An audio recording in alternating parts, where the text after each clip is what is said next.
I still hear it. 3 knocks at midnight, no matter where I go. Isla Verde promised paradise, but what followed us home was something I can't explain or escape.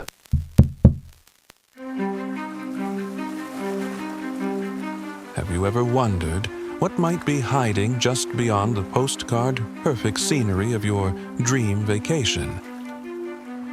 That's what Mark and Sophie discovered when they took their long-awaited trip to the remote island of Isla Verde, a destination known for its lush forests, pristine beaches, and, as it turned out, its secrets. It began like any other vacation. After months of planning and saving, they arrived at a secluded villa perched on a cliff overlooking the ocean. The sun dipped low as they unpacked, painting the sky with streaks of red and gold. The villa's manager, a wiry old man named Hector, handed them the keys with a tight smile. "You'll be safe here," he muttered, eyes darting to the tree line. "But don't wander at night, especially not past the stone wall." The warning seemed like part of the local charm, like a ghost story told to tourists. They laughed it off, pouring wine as the sound of waves lapping against the shore lulled them into a sense of calm. The first night was uneventful, though Sophie thought she heard faint whispers outside their bedroom window. Mark dismissed it as the wind. But on the second day, things began to shift. While hiking through the dense jungle, Sophie stumbled upon a small stone altar, half hidden under moss and vines. Strange symbols were etched into its surface, and at its center lay a decayed offering, a bowl of rotting fruit and a blackened candle. The air around the altar felt heavy, suffocating, as if the jungle itself were holding its breath. "Probably just some local ritual," Mark said, trying to sound dismissive, though his voice wavered.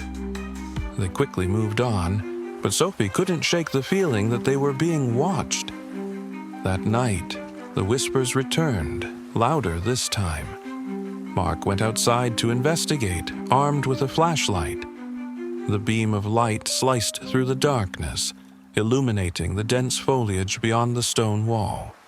For a moment, everything was still, until the bushes rustled and something darted away too fast for Mark to see clearly. He locked the doors when he came back inside, his face pale. "Just a wild animal," he said, though neither of them believed it. By the third day, their dream vacation had turned into a waking nightmare. The ocean, once calming, now seemed menacing, its waves crashing against the cliffs with unnatural force. Strange footprints appeared in the sand outside their villa, barefoot, but elongated, like something not entirely human. Then came the knocking. It started just after midnight. A steady, deliberate tap, tap, tap on the villa's front door. Mark peered through the peephole, but saw nothing. When he opened the door a crack, there was no one there. The knocking continued every hour. By dawn, they decided to leave. Packing their bags in frantic silence, they avoided looking out the windows, though the sensation of being watched had grown unbearable. As they loaded their luggage into the rental car, they noticed something chilling. Hector was standing at the edge of the stone wall, his back turned to them. "Mr. Hector?"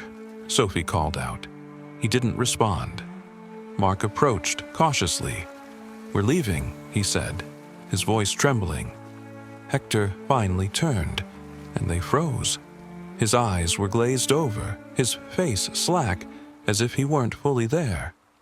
Then he smiled, a wide, unnatural grin. "Leaving?" His voice was a rasp. "But you've already been chosen." Before they could react, a sound erupted from the jungle, a guttural, inhuman wail that made their blood run cold. Shadows moved among the trees, too tall and too fast to be human.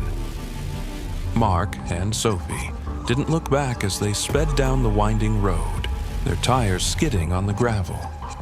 The jungle seemed alive, the trees leaning toward them as if trying to pull them back. They reached the island's small airport, abandoning their car and sprinting inside. As the plane took off, Sophie glanced out the window. Hector was standing on the tarmac, his head tilted unnaturally, that same grin plastered across his face.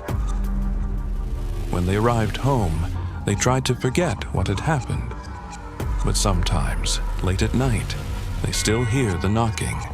3 steady taps at their door, followed by the faint sound of rustling leaves. No matter where they go, Isla Verde seems to have followed them.